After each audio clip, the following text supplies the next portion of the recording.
तो hello students, आज हम लोग स्टार्ट करने जा रहे हैं चैप्टर 3 मैट्रिसेस। आज इसका फर्स्ट क्लास है। ठीक है, कुछ इंट्रोडक्शन वाली बातें इसमें करेंगे इस क्लास में, जो कि इस चैप्टर को समझने में या इसका कॉन्सेप्ट बिल्डिंग में जो है हेल्पफुल होगा। तो इसका आपके एनसीईआरटी टेक्स्ट बुक में 3.4 तक एक्सरसाइजेज है और मिसलेनियस एक्सरसाइज है, तो टोटल 5 एक्सरसाइज है। एंड इसमें हम लोगों को लगभग 14 से 15 दिन जो है ये चैप्टर को फिनिश करने में लग जाएगा, कंप्लीटली करने में। ठीक है, तो स्टार्ट करते हैं आज का चैप्टर। तो मैट्रिक्स का डेफिनेशन यहाँ पे दे रखा है, तो डेफिनेशन मैं बाद में समझाता हूँ। पहले इससे जुड़ी कुछ बेसिक बातें ये सुनना या समझना बहुत ज़रूरी है। ठीक है, वैसे चैप्टर का नाम है मैट्रिसेस। मैट्रिसेस क्या है? प्लूरल फॉर्म है और इसका सिंगुलर फॉर्म में हम इसको बोलते हैं मैट्रिक्स। Matrix MATRIX। मैट्रिक्स इसका क्या है?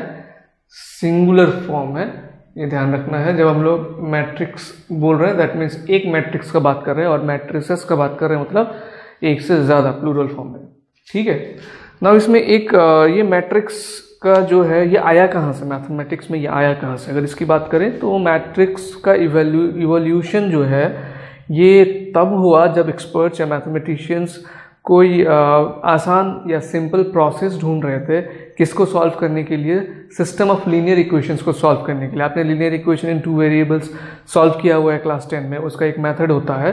तो उस मेथड को और सिंपल तरीके से सॉल्व करने का तरीका जब वो ढूंढ रहे थे, तो उस समय ये मैट्रिक्स का इवोल्यूशन हुआ या मैट्रिसेस का इवोल्यूशन हुआ। ठीक है, और आज के ज़माने में ये मैट्रिक्स का जो यूज़ है वो सिर्फ मैथमेटिक्स तक सीमित नहीं है।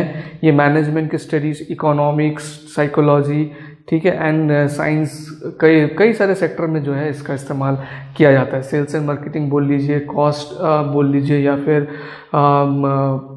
कॉस्ट मैनेजमेंट बोल लीजिए, या फिर बजटिंग बोल दीजिए, या साइंस के कोई एक्सपेरिमेंट का रिजल्ट को एनालिसिस करना हो, तो तरह तरह के फील्ड में जो है इन मॉडर्न टाइम्स या आज के ज़माने में ये मैट्रिक्स का इस्तेमाल किया जाता है। ठीक है, तो इस क्लास में हम लोग जो पढ़ने वाले हैं, चलिए फटाफट शुरू करते हैं। तो डेफिनेशन अब मैं आपको समझा देता हूँ पहले। ओके, तो डेफिनेशन को समझने से पहले कुछ और बेसिक बातों पर हम लोग थोड़ा ध्यान देते हैं और उसके बारे में समझते हैं। ठीक है, तो मान लीजिए कुछ इन्फॉर्मेशन है, ये एग्जाम्पल टेक्स्ट बुक से ली हुई मैंने। ये कुछ इन्फॉर्मेशन है, जैसे कि राधा के पास क्या है? 15 नोटबुक्स है एंड 6 पेन्स है। राधा के पास क्या है? 15 नोटबुक्स है और 6 पेन्स है। फौजिया के पास 10 नोटबुक्स है एंड 2 पेन्स है। सिमरन के पास अगेन 13 नोटबुक्स है एंड 5 पेन्स है। तो इस तरीके से इंफॉर्मेशन को प्रेजेंट किया हुआ है। अगर इसको हम लोग टेबुलर फॉर्म में रिप्रेजेंट करते हैं तो किस तरीके का हो सकता है? ये नेम, नोटबुक्स, पेन।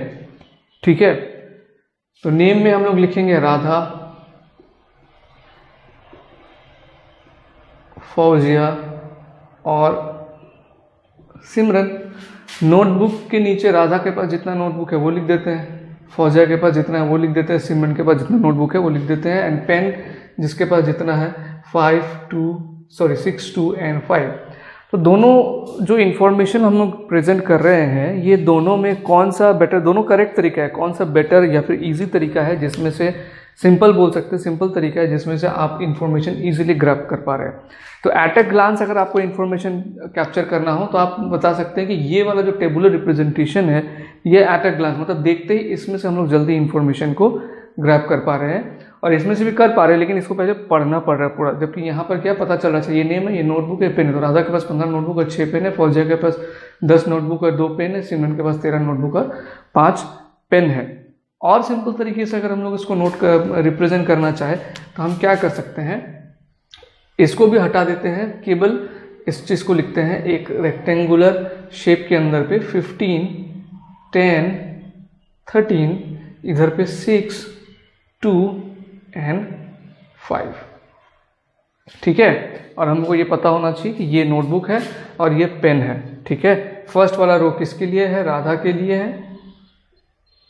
सेकेंड वाला रो किसके लिए है? फौजिया के लिए। यहाँ पर एक टर्म यूज़ कर रहा है ना बार बार में, रो, तो उसका भी इसमें इम्पोर्टेंस है। रो, कॉलम, ये सब का ये सब बताएंगे। एंड थर्ड वाला किसके लिए है? सिमरन के लिए।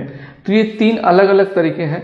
यहाँ पर इस चीज़, यहाँ पर हम लोग नोटबुक और ये पेन शो कर रहे हैं, और 3 अलग अलग तरीके हैं। तो सबसे सिंपल अगर मैं बोलूँ रिप्रेजेंट करने का इंफॉर्मेशन वो कौन सा है, ये वाला तरीका है। ठीक है, अब इस नोटबुक को और पेन को हम चाहे तो इसको इस तरीके से भी रिप्रेजेंट कर सकते हैं। देखिए, नोटबुक को यहाँ लिख दिया और पेन को यहाँ लिख दिया, इधर पे राधा, फौजिया और सिमरन। तो नोटबुक राधा के पास 15 है, फौजिया के पास है 10 एंड सिमरन के पास है 13। पेन राधा के पास है 6, 2, 5।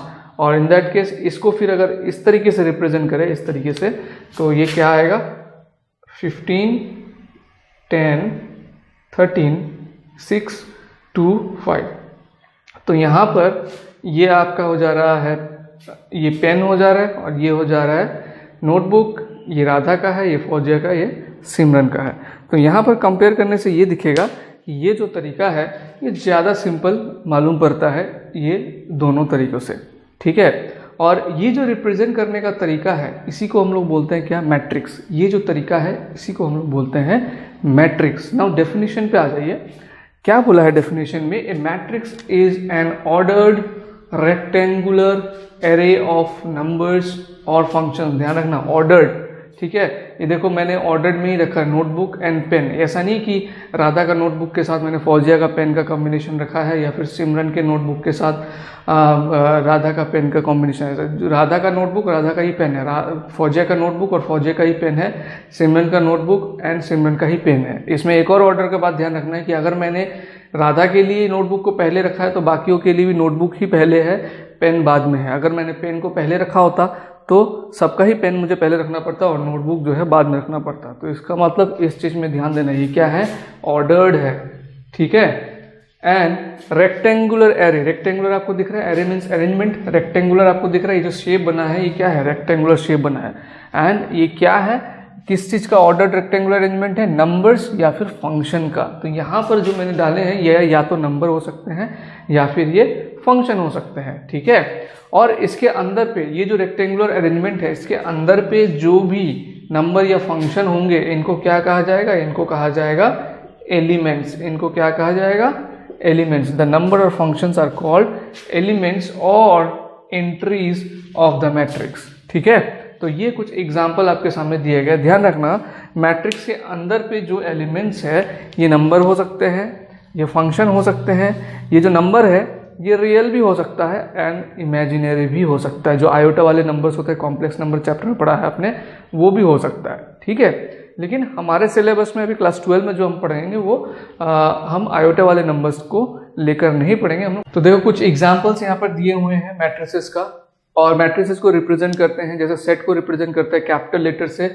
मैट्रिक्स को भी कैपिटल लेटर से रिप्रेजेंट किया जाता है। तो ए में ये है हमारा मैट्रिक्स, बी में ये है हमारा मैट्रिक्स एंड सी में ये है मैट्रिक्स। देखिए नंबर्स भी है, ठीक है, आयोटा वाले नंबर्स भी है, रियल नंबर्स भी है, एंड ये क्या है, फंक्शन है। 1 + x, x cube, cos x, sin x + 2 tan x, ये क्या है, फंक्शन है। तो यहाँ पर ऑलरेडी बोला गया कि जो एलिमेंट्स है वो क्या हो सकते हैं, किधर गया, हाँ, नंबर्स और फंक्शन हो सकते हैं।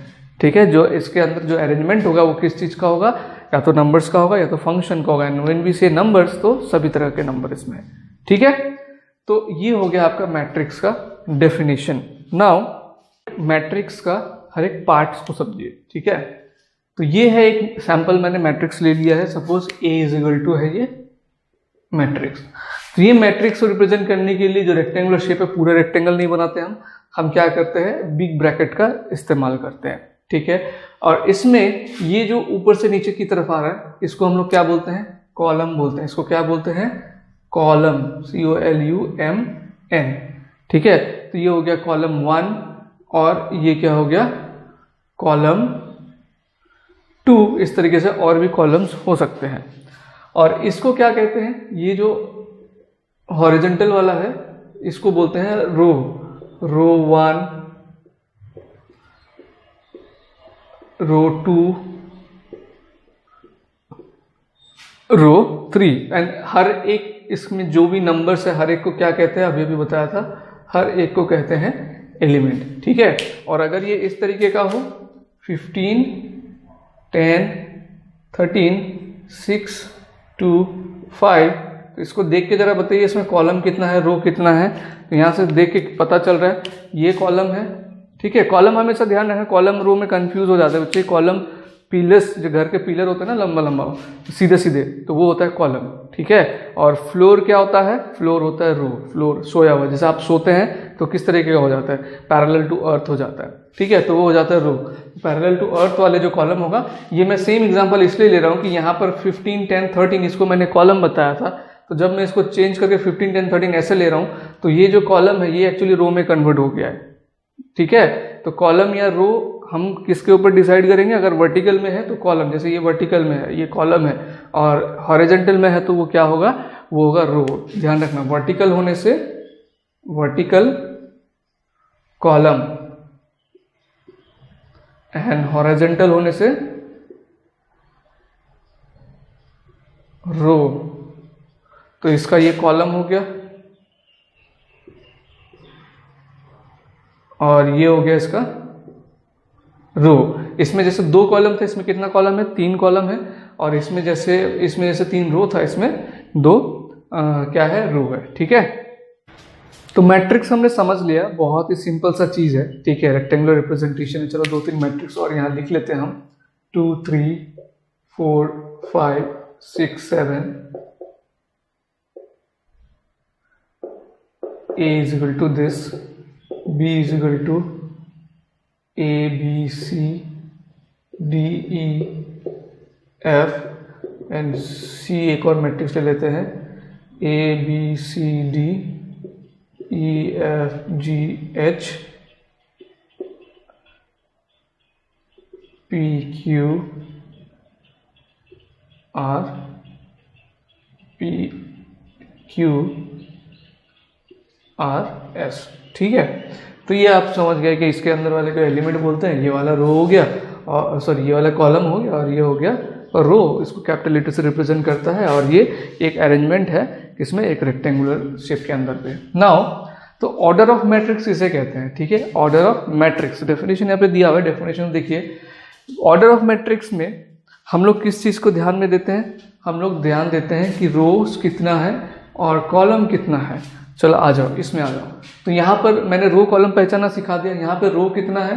नंबर ऑफ रो है इसमें 3, और कॉलम कितना है इसमें? कॉलम है इसमें 2। ध्यान से देखोगे तो ऑर्डर लिखने के लिए हम क्या करेंगे? यहाँ पे पहले रोज का नंबर लिखेंगे, रोज कितना है? 3 है, और उसके बाद हम लोग क्या लिखेंगे? कॉलम नंबर लिखेंगे नीचे में। तो 3/2, इसको क्या पढ़ेंगे? इसको रीड करेंगे 3/2। तो ये जो मैट्रिक्स है किस ऑर्डर का है? 3/2 ऑर्डर का है। उसी तरीके से आप बताएं ये किस ऑर्डर का है? पहले हमको क्या लिखना है? रो लिखना है। तो रो यहाँ पे कितना है? 2 है। उसके बाद इनटू देके हम लोग क्या लिखना है? कॉलम लिखना है। कॉलम यहाँ पर कितना है? 3 है। तो इसका मतलब ये किस ऑर्डर का मैट्रिक्स हो गया? ये 2 × 3 ऑर्डर ऑफ मैट्रिक्स हो गया। समझ आ रहा है आपको कि ऑर्डर किसे कहते हैं? ऑर्डर ऑफ मैट्रिक्स किसे कहते हैं? ऑर्डर ऑफ मैट्रिक्स जानने के लिए हम सिर्फ और सिर्फ किस में ध्यान देते हैं कि उसमें नंबर ऑफ रोज कितने हैं और नंबर ऑफ कॉलम कितने हैं। पहले रोज का नंबर लिखा जाता है, बाद में कॉलम का नंबर लिखा जाता है। उसी तरीके से इसका अगर बात करें तो इसमें नंबर ऑफ रोज है 3 एंड नंबर ऑफ कॉलम है 4। तो 3 × 4 का ये क्या है? एक ऑर्डर का ये मैट्रिक्स है। 2/3 का ये ऑर्डर का मैट्रिक्स है। ये 3/2 ऑर्डर का ये मैट्रिक्स है। नाउ डेफिनेशन देखिए, ए मैट्रिक्स हैविंग m रोज, ठीक है, मतलब नंबर ऑफ रोज कितना है? m है, एंड n कॉलम्स, ठीक है, is called a matrix of order m/n, ठीक है। अगर एक मैट्रिक्स जिसमें नंबर ऑफ रोज है m and number of column है n, तो उसका जो ऑर्डर होगा वो क्या हो जाएगा? m/n। इसको देखो, red as an m/n matrix, ठीक है, m/n जो इनटू है इसको हम लोग क्या रीड करेंगे? बाय। तो जनरल फॉर्म है ये मैट्रिक्स को रिप्रेजेंट करने का। अगर कोई मैट्रिक्स है जिसमें नंबर ऑफ जो कॉलम्स जो रोज है वो m है, number of rose, and number of column अगर n है, तो उसको हम लोग जब रिप्रेजेंट करेंगे वो इस तरीके से रिप्रेजेंट करेंगे। ये क्या हो गया? m/n ऑर्डर का एक मैट्रिक्स हो गया। या फिर सिंबॉलिकली, जैसे हम लोग मैथमेटिक्स में काफ़ी सारी चीज़ सिंबल से रिप्रेजेंट करते हैं, ऐसे भी रिप्रेजेंट कर सकते हैं कि a इज इक्वल टू, यहाँ पर कोई एक एलिमेंट a ले लिया, ठीक है, i यहाँ पर क्या रिप्रेजेंट करेगा? रो के काउंट को रिप्रेजेंट करेगा, और j किसके काउंट को रिप्रेजेंट करेगा? कॉलम के काउंट को रिप्रेजेंट करेगा। और i का वैल्यू 1 से लेकर m, ठीक है, जितना नंबर ऑफ इसमें रोज है, और j का वैल्यू 1 से लेकर n तक रहेगा। और i और j दोनों क्या है? नेचुरल नंबर को बिलोंग करेंगे। ठीक है, तो देखिए यहाँ पर A11 इसको जब हम लोग ऐसे लिख रहे हैं A11 का मतलब क्या है पता है आपको? ये जो नंबर दिया हुआ है इसका मतलब ये है कि जब हम लोग A11 लिख रहे हैं तो पहला वाला इसमें होता है रो का और दूसरा वाला होता है इसमें कॉलम का। तो इसका मतलब ये जो एलिमेंट है ये फर्स्ट रो फर्स्ट कॉलम का है। ये क्या है? फर्स्ट रो फर्स्ट कॉलम का है। यहाँ पर देखिए इसमें से अगर आपको बोला जाए कि find out the element A23 अगर इसमें से आपको बोला जाए कि इसमें से A23 वाला एलिमेंट निकालो तो आप क्या करेंगे? ये क्या है? सेकंड ये जो फर्स्ट वाला नंबर दिखा रहा है ये बता रहा है रो के बारे में। तो इसका मतलब आपको समझ जाना है आपको कौन से रो में देखना है, आपको सेकंड वाले रो में देखना है। ठीक है, और फिर कॉलम इसमें कौन सा बोला गया है? कॉलम बोला गया थर्ड। तो 1 2 3 कहाँ पे दोनों कट कर रहे हैं? ये A23 का वैल्यू हो गया इसमें F।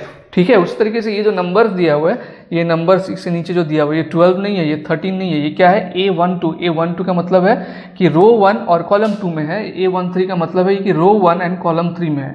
ठीक है, उस तरीके से A2J मतलब ये कि रो 2 है और कॉलम नंबर J पे है। ये A2N मतलब रो 2 है और कॉलम नंबर N पे है। उसी तरीके से AMN लास्ट वाला जो एलिमेंट है AMN, इसका मतलब क्या है? ये जो एलिमेंट है ये mth रो में है और nth कॉलम में है। ठीक है, और किसी भी मैट्रिक्स में नंबर ऑफ एलिमेंट्स कितना होगा वो आप इसका जो ऑर्डर है उसको देखकर ही बता सकते हैं। जैसे ये क्या 3/2 ऑर्डर का है तो इसका नंबर ऑफ एलिमेंट्स भी कितना हो जाएगा? इसके अंदर का जो एंट्रीज है या एलिमेंट्स है या फंक्शन जो भी इसके अंदर पे है वो कितना है? 6 है। उसी तरीके से इसका ऑर्डर क्या है? इसका ऑर्डर है 2/3। तो इसका भी नंबर ऑफ एलिमेंट्स या नंबर ऑफ फंक्शन या एंट्रीज इसके अंदर पे जो भी होंगे वो 2 × 3 6 होंगे। इसका क्या है? इसका जो ऑर्डर है वो 3/4 का है। तो इसके अंदर पे जो भी नंबर ऑफ एलिमेंट्स होंगे, एंट्रीज होंगे या फंक्शन होंगे वो कितना होगा? 12 होगा। आप काउंट करके देख लीजिए 1 2 3 4 5 6 7 8 9 10 11 12।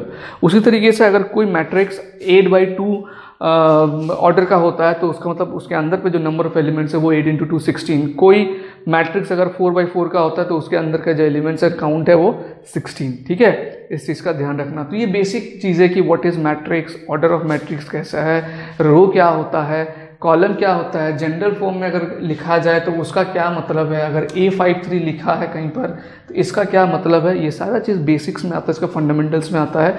ये सब चीज़ अगर आपका क्लियर हो जाए तो आगे क्वेश्चंस करने में आपको बहुत ज़्यादा हेल्प मिलेगा। जैसे A53 का मैंने बात किया, कोई मैट्रिक्स मान लो जिसमें से A53, तो मैं ये कहना चाह रहा हूँ कि उस मैट्रिक्स के 5th रो का 3rd वाला कॉलम का एलिमेंट का बात कर रहे हैं। ठीक है, क्लियर हुआ ये चीज, ऑर्डर ऑफ मैट्रिक्स। नाउ इसके बाद 2 एग्जांपल्स आपके टेक्स्ट बुक में, उसको फटाफट देख लेते हैं। ओके, एग्जांपल 1, क्वेश्चन आपको दिख रहा होगा, बोला consider the following information regarding the number of main and women workers in 3 factories 1 2 and 3। कुछ इस तरीके से दिया हुआ है, main workers and women workers factory 1 2 and 3, 30 25 27 25 31 26। ठीक है, ये क्वेश्चन का है। मतलब represent the above information in the form of A 3/2 matrix. देखो क्या बोला है इसमें, 3/2 मैट्रिक्स बनाने के लिए बोला है। तो 3/2 मैट्रिक्स मतलब नंबर ऑफ रो आपको इसमें 3 बनाना है और नंबर ऑफ कॉलम आपको इसमें कितना बनाना है, 2 बनाना है। ठीक है, what does the entry in the 3rd row and the 2nd column represent. तो चलो पहले मैट्रिक्स को बना लेते हैं। 3 रो होना चाहिए ना, तो ये 3 रो पे ही है, एंड 2 कॉलम होना चाहिए, तो ये 2 कॉलम है। तो हमारा इसमें सॉल्यूशन सीधा सा है, 30, 3 रो बोला है तो 30 25 27 25 31 26। ठीक है, ये हमारा हो गया मैट्रिक्स। आप इसको कैपिटल A = लिख दीजिए। एंड उसके बाद क्या बोला, what does the entry in the 3rd row and 2nd column. 3rd row and 2nd column ये पूछा है। 3rd रो 1 2 3 ये है 3rd रो, ऐसा वाला होता है रो, तो ये हो गया 3rd row and 2nd column ये है 2nd कॉलम। तो 3rd रो 2nd कॉलम आप देखेंगे तो 26 मिल रहा है, तो ये है entry in the 3rd row and 2nd column A32 is 26। और ये 26 क्या है, ये 26 है number of women workers in 3rd factory. तो हम लोग लिख देंगे answer, therefore A32 represents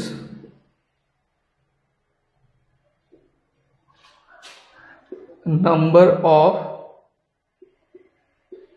women workers in third factory. ठीक है, ओके। एग्जाम्पल 2 का क्वेश्चन दिख रहा होगा। क्वेश्चन में क्या बोला, if a matrix has 8 elements what are the possible orders it can have. तो number of elements in matrix दिया हुआ है इसमें आपको, number of elements in a matrix 8। अभी मैंने बताया था कि number of elements in a matrix क्या होता है, number of elements in a matrix होता है number of row into number of column, है ना। Number of row into number of column is equal to number of elements in matrix. ठीक है, तो अगर number of elements in matrix 8 दिया हुआ है तो क्या क्या पॉसिबल कॉम्बिनेशन हो सकता है रोज और कॉलम का, क्या क्या हो सकता है। देखो आई और जे जो होता है वो हमने देखा कि वो नेचुरल नंबर में बिलोंग करना चाहिए। तो यानी कि 8 को हम लोग ऐसे लिख सकते हैं कि नंबर ऑफ रोज 1 हो और नंबर ऑफ कॉलम 8 हो, या फिर नंबर ऑफ रोज 8 हो एंड नंबर ऑफ कॉलम 1 हो, एंड 2 इंटू 4 करने से भी 8 होता है, तो number of rows 2 and number of column 4 and number of, अगला लास्ट हो सकता है number of column 4, sorry number of row 4 and number of column 2। ठीक है, ये दोनों सेम नहीं है, दोनों अलग अलग चीज है मैट्रिक्स में, तो फिर इसलिए हम लोग इसको अलग ही लिखेंगे। 1 इंटू 8 एक ऑर्डर पेयर हो गया, एक पे ऑर्डर ऑफ मैट्रिक्स हो गया, 8 इंटू 1 एक ऑर्डर ऑफ मैट्रिक्स हो गया, 2 इंटू 4 एक ऑर्डर ऑफ मैट्रिक्स हो गया एंड 4 इंटू 2 एक ऑर्डर ऑफ मैट्रिक्स हो गया। तो ये 4 पॉसिबल ऑर्डर हो सकते हैं अगर नंबर ऑफ एलिमेंट्स 8 है तो। ठीक है, जैसे कि मान लो ये हो गया ना 1 2 3 4 5 6 7 8, तो इसको आप क्या बोलोगे, 1 इंटू 8 है इसका ऑर्डर। फिर इसको ऐसे लिख दो 1 2 3 4 5 6 7 8। तो इसमें अब नंबर ऑफ इसमें जो रो है ये 1 हो गया, सॉरी ये गलत लिख दिया, ये 8 इंटू 1, नंबर ऑफ रो इसमें 8 हो गया, कॉलम इसमें हुआ 1 और इसमें नंबर ऑफ रो हो गया 1 8। उसी तरीके से 2 4 4 2 का भी एग्जाम्पल आप लोग बना सकते हैं। ठीक है, 2 4 का एग्जाम्पल क्या हो जाएगा, 2 4 मतलब 2 रो है, तो 1 2 3 4 5 6 7 8। देखो इसमें 2 रो हो गया और 4 कॉलम, ये हो गया 2 इंटू 4, और 4 रो 2 कॉलम भी हो सकता है, 1 2 1 3 4 5 6 7 8। इसमें देखो 4 रो है और 2 कॉलम है, तो इसको कहेंगे 4 इंटू 2 ऑर्डर का है ये मैट्रिक्स। ठीक है, इसके बाद एग्जाम्पल 3 क्या है वो भी देख लेते हैं। ठीक है, तो स्टूडेंट्स ये है एग्जाम्पल 3। एग्जाम्पल 3 में क्या पूछा, देखो बोला कंस्ट्रक्ट अ 3/2 मैट्रिक्स। एक 3/2 मैट्रिक्स आपको बनाना है। ठीक है, 3/2 मैट्रिक्स मतलब यहाँ पे नंबर ऑफ रोज होना चाहिए 3 एंड नंबर ऑफ कॉलम होना चाहिए 2। ठीक है, whose elements are given by AIJ, जो एलिमेंट्स है वो क्या है 1/2 मॉडुलस I माइनस 3J। तो एक 3/2 मैट्रिक्स होगा किस तरीके का वो देख लो एक पहले। तो A is equal to 3/2 matrix जो होगा उसका पहला एलिमेंट क्या होगा, A1 1, मतलब फर्स्ट रो फर्स्ट कॉलम, ये IJ, I का वैल्यू 1 है, J का वैल्यू इसमें 1 है। फिर फर्स्ट रो, ठीक है, sorry second row first column, third row first column, है ना, 3 रो होना चाहिए इसमें, 3 रो हो गया हमारा। फिर ये first row second column, second row second column, third row second column, ये हमारा एलिमेंट इस तरीके का होगा। अभी देखो A11 का वैल्यू क्या होगा, उसको यहां से निकालना है हमको, A11। तो इसमें I भी 1 है, J भी 1 है, तो I में आप 1 पुट करो, J में भी आप 1 पुट करो, तो A11 का वैल्यू क्या हो जाएगा 1 माइनस 3 माइनस 2, तो माइनस 2 का मॉडुलस 2 होगा, तो इसका 2/2, फिर ये 1/2 इंटू 2 करेंगे तो 1 आ जाएगा। फिर A12 का वैल्यू इस तरीके से निकालो, A12 क्या हो जाएगा 1/2, I का वैल्यू है 1 माइनस 3 इंटू 2, तो 3 इंटू 2 कितना हो जाएगा 6, माइनस 6 प्लस 1 ये हो जाता है -5, एंड -5 का मॉडुलस +5, तो A12 का वैल्यू हो जाएगा 5/2। उसी तरीके से A21 का वैल्यू निकालते हैं 1/2, I का वैल्यू है 2 इसमें और J का वैल्यू है 1, तो 2 - 3 -1, तो ये हो जाएगा -1/2। अब -1 है, मॉडुलस से माइनस हट जाएगा तो सिर्फ 1/2। फिर यहाँ पर देखो A22, तो यहाँ पर 1/2, I का वैल्यू है 2 एंड -3J है, तो 3 इंटू 2, 3 2 जा 6, -6 प्लस 2 -4 हो जाएगा, एंड मॉडुलस की वजह से माइनस हट जाएगा तो 4/2, A22 का वैल्यू होगा 2। A31, ये हमारा ऑर्डर यहाँ पे लिखा नहीं हमने, 3/2 ऑर्डर है। A31 I है इसमें 3 माइनस 2 इंटू 1, 3 I है इसमें 3 और 3J है, तो 3 इंटू I, तो 3 - 3 ये हो जाएगा 0, एंड A32 1/2, I का वैल्यू है 3 -3 इंटू 2, 6 3 - 2 हो जाएगा -6 प्लस 3 हो जाएगा -3 का मॉडुलस +3, तो ये हो जाएगा 3/2। अब जस्ट फिर से जो है therefore the required matrix is, क्या हो जाएगा, A11 का वैल्यू हमारे पास क्या आया है 1 आया है, फिर A12 का वैल्यू आया है 5/2, A21 का वैल्यू है 1/2, एंड A22 का वैल्यू है 2, फिर A31 आता है उसके बाद, तो A31 का वैल्यू है 0 एंड A32 का वैल्यू है 3/2, 3/2 मैट्रिक्स। ठीक है, तो ये हो गया हमारा एग्जाम्पल खत्म। अब हम लोग नेक्स्ट क्लास में आगे की चीज़ का सीखेंगे। ठीक है, और अगर वो नेक्स्ट क्लास का वीडियो अपलोड हो चुका होगा तो यहाँ पर ये वाले वीडियो पे दिखेगा आपको, अगर टाइटल में नहीं दिख रहा है तो इसका मतलब वो अपलोड नहीं हुआ है। ठीक है।